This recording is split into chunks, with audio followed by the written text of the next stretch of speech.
ವೀಕ್ಷಕರೇ, ಈ ಸಂಚಿಕೆಯ ವಿಡಿಯೋಗಳನ್ನ ನೋಡ್ತಾ ಇದ್ದೀರಾ? ಹಾಗಿದ್ರೆ ಈಗ ಇನ್ನೊಂದು ಬಿಟ್ಟನ್ನು ನಿಮಗೋಸ್ಕರ ತಗೊಂಡ್ಬಂದಿದ್ದೀನಿ. ಏನಿದು?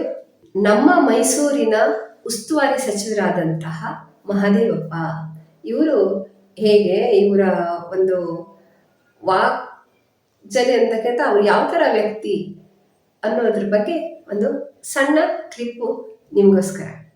ಹಣೆಯಲ್ಲಷ್ಟೇ ಬೆವರು ಬರ್ತಾ ಇತ್ತು, ಈಗ ಬೇರೆ ಎಲ್ಲ ಭಾಗಗಳು ನೀರಲ್ಲಿ ಶುರುವಾಗುತ್ತೆ.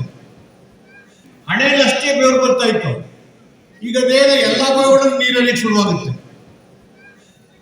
ಅಂತ ಪರಿಸ್ಥಿತಿ 40 ಡಿಗ್ರಿ ದಾಟಿ ನಾವು ಆ ಉಷ್ಣಾಂಶವನ್ನು ಅನುಭವಿಸಬೇಕಾಗಿದೆ. ನಾವು ಎಚ್ಚರಿಕೆ ವಹಿಸದೆ ಹೋದರೆ ನಮ್ಮ life span will be reduced considerable.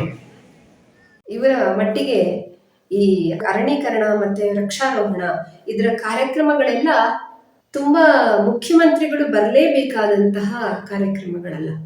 ಆದರೂ ಕೂಡ ಮುಖ್ಯಮಂತ್ರಿಗಳು ಈ ಕಾರ್ಯಕ್ರಮಕ್ಕೆ ಬಂದಿದ್ದಾರೆ ಅಂತಂದ್ರೆ ಇದು ಎಷ್ಟು ಮಹತ್ವದ್ದು ಅಂತ ಮುಖ್ಯಮಂತ್ರಿಗಳು ಸಂದೇಶವನ್ನ ಕೊಡ್ತಾ ಇದ್ದಾರೆ ಅನ್ನುವ ಮಾತನ್ನು ಹೇಳ್ತಾರೆ. ಇಲ್ಲಿ ನಾನು ನೋಡಿದ್ದು, ಮುಖ್ಯಮಂತ್ರಿಗಳು ಈ ಕಾರ್ಯಕ್ರಮಕ್ಕೆಲ್ಲ ಬಂದಿದ್ದೇ ಮಹದೇವಪ್ಪನವರಿಗೆ ತುಂಬಾ ಆಶ್ಚರ್ಯ. ಇದೆಲ್ಲ ಚಿಕ್ಕ ಪುಟ್ಟ ಕಾರ್ಯಕ್ರಮ, ಏನೋ ದೊಡ್ಡ ದೊಡ್ಡ ಕಾರ್ಯಕ್ರಮ ಏನಲ್ಲ. ಅಂಥದ್ರಲ್ಲಿ ಮುಖ್ಯಮಂತ್ರಿಗಳು ಬಂದಿದ್ದಾರೆ ಅಂತಂದ್ರೆ ಇದು ಬಹಳ ಮಹತ್ವಪೂರ್ಣವಾದಂಥ ಕಾರ್ಯಕ್ರಮ. ಹೌದು ಹೌದು ಅಂತ ಸ್ವತಃ ಮಹದೇವಪ್ಪನವರಿಗೆ ಅನಿಸ್ತಾ ಇದೆ ಅಂತ ನನಗನ್ನಿಸ್ತು. ಆಮೇಲೆ ಇನ್ನೊಂದು ಅಂತಂದ್ರೆ, ಇಲ್ಲಿ ಅವರು ಮುಖ್ಯಮಂತ್ರಿಗಳ ಜೊತೆ ಒಂದು ಫ್ರೆಂಡ್ಶಿಪ್ ಇದೆಯಲ್ಲ, ಅದನ್ನು ನಿಭಾಯಿಸಿದಂಥ ರೀತಿ. ನೋಡಿ, ನಮ್ಮ ಮುಖ್ಯಮಂತ್ರಿಗಳು ಇಲ್ಲಿ ಬರೋದೇ ದೊಡ್ಡ ವಿಷಯ ಅಂತಂದ್ರೆ ಮುಖ್ಯಮಂತ್ರಿಗಳಿಗೆ ಇಂಡೈರೆಕ್ಟ್ ಆಗಿ ಓಕೆ, ನಾನು ನಿಮ್ಮ ಮಹತ್ವ, ನಿಮ್ಮ ಒಂದು ದೃಷ್ಟಿಕೋನ, ನಿಮ್ಮ ಬ್ರ್ಯಾಂಡಿಂಗ್ ಅನ್ನು ನಾನು ಇದು ಮಾಡ್ತಿದ್ದೀನಿ ಅನ್ನುವ ಸಂದೇಶವನ್ನು ಅವ್ರು ಕೊಟ್ಟಾಗಿತ್ತು. ಒಟ್ಟಿನಲ್ಲಿ ಅವರ ಸ್ನೇಹ, ಮಹದೇವಪ್ಪನವ್ರದ್ದು ಮತ್ತೆ ಸಿದ್ದರಾಮಯ್ಯನವರ ಸ್ನೇಹ ಮತ್ತು ಆ ಒಂದು ಮಾತಿನಲ್ಲಿ ಅವರ ಇಡೀ ಒಂದು ಭಾವನೆ, ಆ ಕಾರ್ಯಕ್ರಮ, ಅರಣ್ಯೀಕರಣದ ಕಾರ್ಯಕ್ರಮ ಇರ್ಬೋದು ಅಥವಾ ಸಿದ್ದರಾಮಯ್ಯನವರು ಅಲ್ಲಿಗೆ ಬಂದಿದ್ದಿರ್ಬೋದು ಮತ್ತು ಅವರು ಅದನ್ನ ಗ್ರಹಿಸಿದ ದೃಷ್ಟಿಕೋನ ಇರ್ಬೋದು, ಅದೆಲ್ಲ ವ್ಯಕ್ತ ಆಗುತ್ತೆ. ಬನ್ನಿ ಈ ಕ್ಲಿಪ್ನ ನೋಡ್ಕೊಂಡು ಬರೋಣ. ಕಟ್ಟಡಗಳು, ಆಫೀಸ್ಗಳು, ವ್ಯವಸಾಯಕ್ಕೆ ಬೇಕಾದಂಥ ಉತ್ಪಾದನೆಗಳ ಮರಗಿಡ ಸಾಮಾನುಗಳು, ಗೃಹ ಬಳಕೆ ಬೇಕಾದಂಥ ಮರಮುಟ್ಟುಗಳು, ಇದೆಲ್ಲ ತಗೊಂಡ್ಬಂದ್ರೆ ಪರಿಸರ ಕಾಪಾಡೋದು ಹೇಗೆ? ಹವಾಮಾನದ ವೈಪರೀತ್ಯವನ್ನು ತಡೆಗಟ್ಟೋದು ಹೇಗೆ? ಮೋಡದ ಆವಿ 4% ಅದು ಸಂಗ್ರಹ ಆಗಿ ಆವಿಯಾಗಿ ಮಳೆಯಾಗಿ ಸುರಿಬೇಕಾದ್ರೆ ನಾವು ಗಿಡ ಮರಗಳನ್ನು ಬೆಳೆಸಿ ನಮಗೆ ಆಮ್ಲಜನಕ ಲಭ್ಯ ಆಗಿ ಕಾರ್ಬನ್ ಡೈಆಕ್ಸೈಡ್ ಕಂಟೆಂಟ್ ಕಡಿಮೆ ಆಗಲಿಕ್ಕೆ ವ್ಯಾಪಕವಾಗಿ ಗಿಡ ನೆಡುವುದನ್ನು ಒಂದು ಚಳುವಳಿಯಾಗಿ ಮಾಡಬೇಕು. ನಮ್ಮದೇ ಸರ್ಕಾರ 2013-18ರಲ್ಲಿ ಮುಖ್ಯಮಂತ್ರಿಗಳು ಒಂದು ಘೋಷಣೆ ಮಾಡಿದ್ರು. ಮೈಸೂರಲ್ಲೇ ಪ್ರತಿ ವರ್ಷ 21 ಲಕ್ಷ ಗಿಡಗಳು, 90% ಪ್ಲಾಂಟೇಶನ್ ಯಾವ ಸರ್ವೈವ್.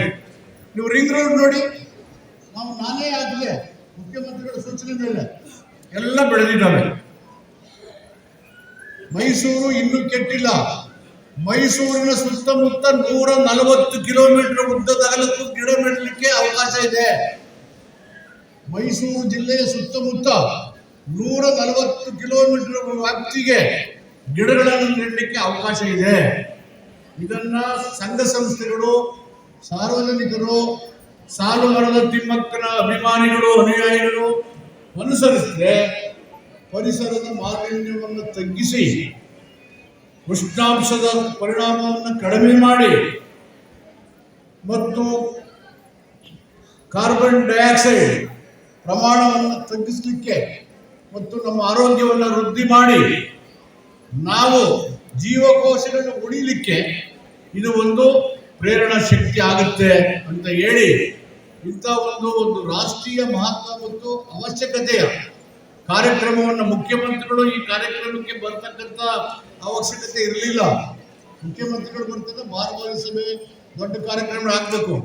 ಸ್ವತಃ ಅವರೇ ಬಂದಿದ್ದಾರಂದ್ರೆ ಪರಿಸರದ ಬಗ್ಗೆ ಅವರಿರ್ತಕ್ಕಂಥ ಕಾಳಜಿ, ಅದರ ಮಹತ್ವ, ರಾಷ್ಟ್ರೀಯ ಮಾನ್ಯತೆ ಇವೆಲ್ಲವನ್ನು ಗಮನದಲ್ಲಿಟ್ಟು ಸನ್ಮಾನ್ಯ ಮುಖ್ಯಮಂತ್ರಿಗಳೇ ಸ್ವತಃ ಈ ಕಾರ್ಯಕ್ರಮಕ್ಕೆ ಬಂದಿದ್ದಾರೆ.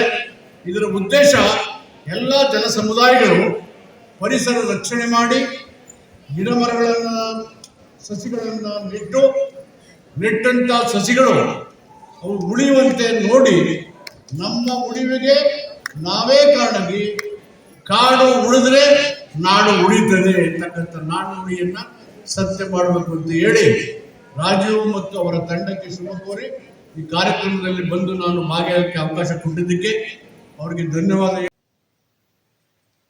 ಇದು ನಿಮಗೆ ಇಷ್ಟ ಆಯ್ತಾ? ಹಾಗಿದ್ರೆ ಲೈಕ್ ಮಾಡಿ, ಶೇರ್ ಮಾಡಿ, ಸಬ್ಸ್ಕ್ರೈಬ್ ಮಾಡೋದಕ್ಕೆ ಮರಿಬೇಡಿ. ಸಿಗೋಣ ಮುಂದಿನ ಸಂಚಿಕೆಯಲ್ಲಿ.